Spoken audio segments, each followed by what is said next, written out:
the beginning, way back in the midst of the early 80s, a new activity was born. This activity, unlike anything that had gone before it, ignited this imaginative spark of many, many people. The activity? Live roleplay. Live roleplay. The time had arrived when many folk who had spent an age huddled around tables in darkened rooms throwing dice could try something different. Could take their hobby outside in the fresh air and beat things up. The time had come to place their many and varied dice into a drawer, at least for the time being, and take up arms against foes they could actually see and interact with and beat up. Yep, bursting with imaginative desperation of those who wanted to believe. These initial live role players braved harsh winds, treacherous mud and long, long treks, all in the name of adventure and excitement and beating things up. But back at the beginning, the weaponry was crude, very crude. Basic, in fact. Many a brave warrior, wrapped in the best fur fabric money could buy, or the marketplace could sell, or they could scrounge from the bottom of a wardrobe somewhere, took to the field of battle, wielding such intimidating instruments as this.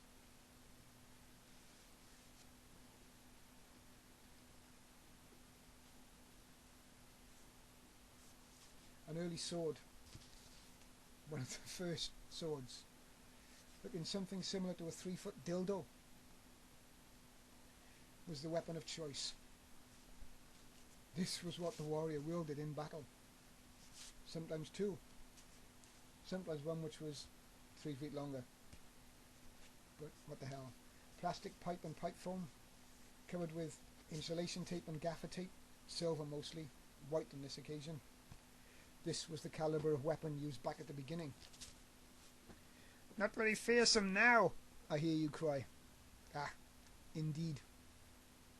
But back then, when the concept of industrial latex and fiberglass cores was unknown, this was the type of weapon that did the damage, that held back the hordes of chaos and battered many an unsuspecting foe to the brink of unconsciousness. This weapon was capable of delivering in the region of 90 blows within a few seconds, using a now completely banned technique called drum rolling. Utterly unrealistic, something you would never ever be able to do with a real sword, but because this was plastic pipe and flew like the wind, that's what most combats degenerated into. The type of combat relied upon the first hit being followed by as many hits as possible in the shortest amount of time. Impossible to count, of course, but apparently effective nonetheless. And of course, the coloured dye on the monster weapons dried up after only a few blows. Dye? Yep, dye.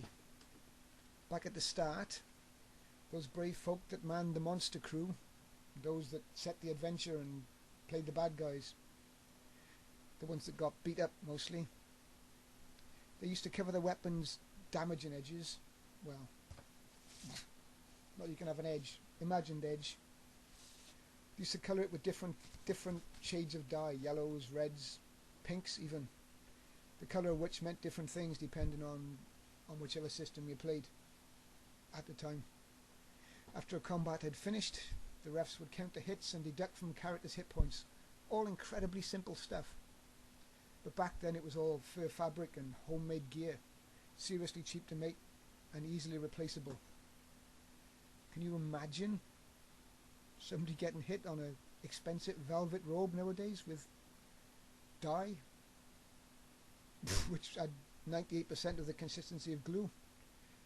Oh, there would be hell to pay. Anyway, time moved on. The months and the dyes continued as the live roleplay following became more widely known, and the hobby expanded beyond the expectations of anyone. Suddenly more effort was put into armour and kit, plot and location, dedicated live roleplay groups began to spring up, gathering a loyal and regular following. And then came a breakthrough in the weapons department. The day of the 3-foot dildo had passed. The advent of a new, improved weapon had suddenly appeared. Weapons now suddenly looked like weapons. Core. Camping mat. An improvement on the old pipe form. More solid. Flat on the edge. Sword-like. This then became the weapon of choice.